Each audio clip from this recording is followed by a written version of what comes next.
जंगल की दुनिया, जहाँ हर दिन एक नई पहेली छुपी होती है और चिक्की और उसके दोस्त हमेशा तैयार होते हैं। जंगल में आज एक अजीब सा सन्नाटा था। गोल्डन फल का मौसम था और इस नायाब फल को सबसे ज्यादा बोबो पसंद करता था। और तभी जंगल के बीच में बोबो की आवाज सुनाई दी। वह बहुत दुखी और कमजोर लग रहा था। मैं तो मर गया। मैं कितना बीमार हूँ। लगता है ये बीमारी मुझे जंगल से ले जाएगी। बोबो एक चट्टान के नीचे लेटा था।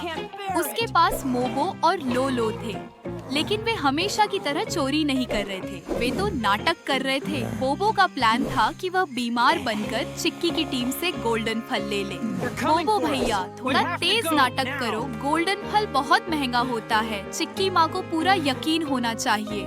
लेकिन नाटक करते हुए मुझे बहुत भूख लग रही है।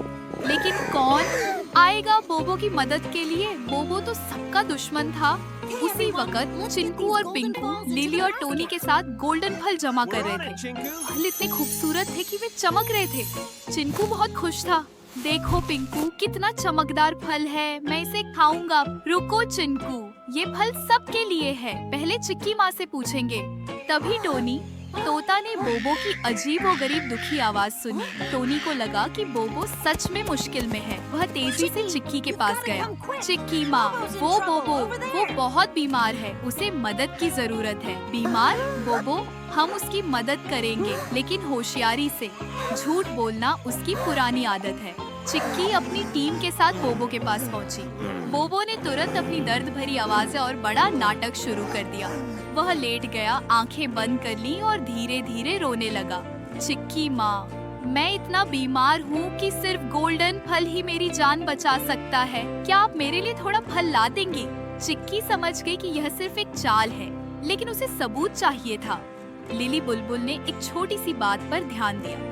बोबो का बंडाना, जो हमेशा लाल रहता था, वह थोड़ा सा गीला था और मोबो के हाथ में प्याज का छोटा सा टुकड़ा था। चिक्की माँ, देखो, बोबो का बंडाना गीला है। रोने के बाद इतना गीला तो नहीं होता।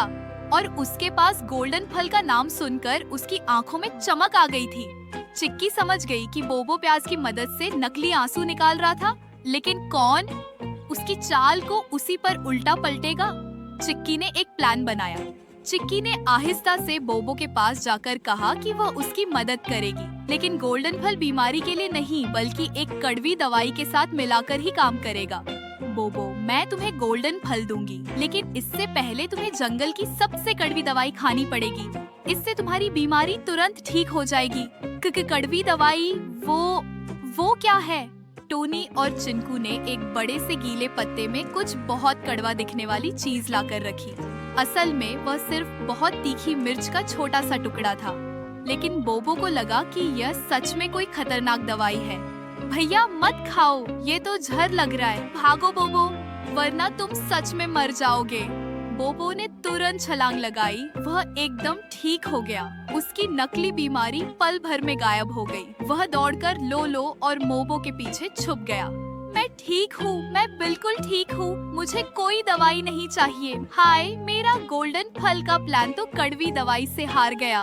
पूरी टीम हंसने लगी। बोबो बहुत शर्मिंदा था। उसे अपनी गलती का एहसास हो गया। उसने समझा कि झूठ बोलना और नाटक करना हमेशा उल्टा पड़ता है।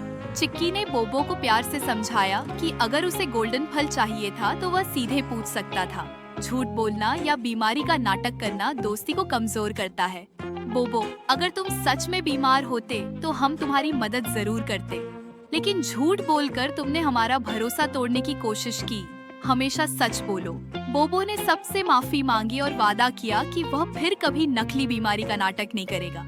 एक बार फिर सच्चाई और होशियारी जीत गई। हमेशा सच बोलना चाहिए। झूठ चाहे कितना भी मीठा हो, सच्चाई की कड़वाहट से भी ज्यादा खतरनाक होता है। चिक्की की टीम के साथ हर मुश्किल आसान।